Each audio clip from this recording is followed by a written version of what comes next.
एक गरीब ब्राह्मण जिसे जंगल के तालाब से ऐसी आवाज सुनाई दी कि उसकी किस्मत रातों रात बदल गई। एक ऐसा रहस्यमयी वरदान जिसने एक अपमानित गरीब ब्राह्मण को रातों रात राजा से अमीर बना दिया। लेकिन जब राजा ने ये चमत्कार देखा तो उसका गुस्सा भड़क उठा। आखिर जंगल के तालाब से आने वाली वो दिव्य आवाज किसकी थी? आइए जानते हैं इस रोंगटे खड़े कर देने वाले रहस्य को। वो ब्राह्मण बड़ा ही धार्मिक था। वो रोज सुबह स्नान करता, सूर्य भगवान को जल चढ़ाता और उनकी कथा सुनाता। लेकिन समस्या ये थी कि वो कमाता कुछ भी नहीं था। घर में कदम रखता तो पत्नी की परेशान आंखें और खाली बर्तन उसे कचोटते, और बाहर कदम रखता तो गांव वाले उसे निकम्मा कहकर सरेआम जलील करते। रोज रोज के इन तानों से ब्राह्मण का दिल अंदर तक टूट गया। आखिरकार एक दिन वो आंखों में आंसू लिए गहरे जंगल की ओर निकल पड़ा। घना जंगल, चारों तरफ सन्नाटा और बीच में एक सूखा पीपल का पेड़ जिसके पास एक लगभग सूख चुका तालाब था। ब्राह्मण वहीं बैठ गया। उसने उसी मैले पानी से लोटा भरा और पूरी श्रद्धा से सूर्य भगवान को अर्घ्य दिया। लेकिन तभी कुछ ऐसा हुआ जिसे देखकर उसके रोंगटे खड़े हो गए। जैसे ही जल धरती पर गिरा, सूखा पीपल हरा भरा हो गया, सूखा तालाब साफ जल से भर गया और उस पानी में एक दिव्य प्रकाश दिखाई देने लगा। तभी गूंजती हुई आवाज आई, ब्राह्मण मांग, क्या मांगता है? ब्राह्मण डर गया। उसे लगा इस तालाब में कोई भूत रहता है। लेकिन डर के बावजूद भी उसकी श्रद्धा उसे हर दिन वहां खींच लाती थी। वो रोज पूजा करता और रोज वही आवाज सुनाई देती। डर और चिंता से वो दिन ब दिन कमजोर होने लगा। एक दिन उसकी पत्नी जंगल आई और कारण पूछा। ब्राह्मण ने पूरी बात बता दी। पत्नी मुस्कुराई और बोली, वो कोई भूत नहीं, स्वयं सूर्य भगवान है। क्योंकि ब्राह्मण की पत्नी भी सूर्य भगवान की परम भक्त थी। फिर उसने एक अद्भुत उपाय बताया।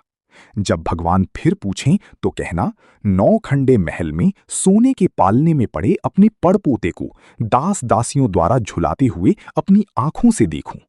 अगले दिन ब्राह्मण ने वैसा ही कहा। अचानक जंगल में तेज प्रकाश फैला और फिर आवाज आई, ब्राह्मण मांग, क्या मांगता है? तभी ब्राह्मण ने पत्नी की कही बात मांग ली। सूर्यदेव ने कहा, भोला दिखता है, पर इतने कम शब्दों में धन, लंबी आयु, पुत्र, पौत्र, वैभव सब कुछ मांग लिया गया। जा, तेरी इच्छा पूर्ण हो। इसके बाद ब्राह्मण जब वापस अपने गांव पहुंचा तो पैरों तले जमीन खिसक गई। उसकी टूटी झोपड़ी की जगह एक विशाल 9 खंडा महल खड़ा था। चारों तरफ दास दासियां थीं। तभी खिड़की से गहनों से सजी एक सुंदर स्त्री बाहर आई। वो उसकी पत्नी थी। ब्राह्मण की आंखों में धन देखकर चमक नहीं आई, बल्कि आंसू छलक गए। उसने पत्नी का हाथ पकड़कर कहा, भगवान, कल तक जो दुनिया हमें दुत्कारती थी, आज हमारे पैर छुएगी। लेकिन याद रखना, ये धन हमारा नहीं, सूर्य देव की अमानत है। ब्राह्मण ने उस धन को विलासिता में नहीं उड़ाया। उसने भूखों के लिए अन्न क्षेत्र खोले, अनाथों को सहारा दिया। धीरे धीरे पूरे राज्य में राजा से ज्यादा ब्राह्मण की जय जयकार होने लगी। जब ये बात राजा तक पहुंची तो उसका अहंकार टूटने लगा। राजा ने सोचा, जिस वैभव के लिए मैंने युद्ध किए वो एक गरीब ब्राह्मण को कैसे मिल गया? उसने ब्राह्मण को दरबार में बुलाकर पूछा, कल तक तुम गरीब थे, आज इतनी दौलत कहां से आई?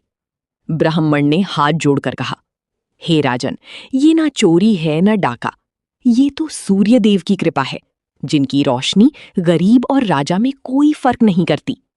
राजा की आंखें भर आईं। उसने कहा, मेरे पास सब कुछ है, लेकिन संतान नहीं। मेरी रानी भी तानों से तड़पती है। ब्राह्मण का दिल पसीज गया। उसने राजा को सूर्य भगवान की पूजा और व्रत विधि बताई। राजा ने सच्चे मन से आराधना की और कुछ समय बाद उसके महल में भी किलकारियां गूंज उठीं। पूरा राज्य भक्ति में डूब गया और हर तरफ एक ही जयकारा गूंजने लगा, जय सूर्य भगवान। हे सूर्यदेव, जैसे आपने उस ब्राह्मण और राजा की झोली भरी, वैसे ही हर दुखी इंसान के जीवन में सुख और प्रकाश भर देना। ओम सूर्याय नमः।